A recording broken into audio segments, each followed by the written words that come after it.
ಆಗದು ಎಂದು ಕೈಲಾಗದು ಎಂದು ಕೈಕಟ್ಟಿ ಕುಳಿತರೆ, ಆಗದು ಎಂದು ಕೈಕಟ್ಟಿ ಕುಳಿತರೆ ಸಾಗದು ಕೆಲಸವು ಮುಂದೆ.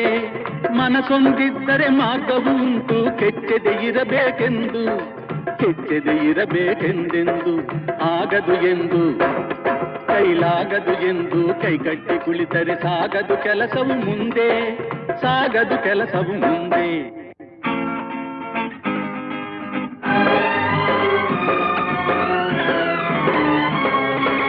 ಕೆತ್ತಲಾಗದು ಕಗ್ಗಲ್ಲೆಂದು ಎದೆಗುಂದಿದ್ದರೆ ಶಿಲ್ಪಿ, ಕೆತ್ತಲಾಗದು ಕಗ್ಗಲ್ಲೆಂದು ಎದೆಗುಂದಿದ್ದರೆ ಶಿಲ್ಪಿ. ಆಗುತ್ತಿತ್ತೆ ಕಲೆಗಳು ಬೀಡು, ಗೊಮ್ಮಟೇಶನ ನೆಲೆನಾಡು ಬೇಲೂರು ಹಳೆಬೀಡು, ಬೇಲೂರು ಹಳೆಬೀಡು.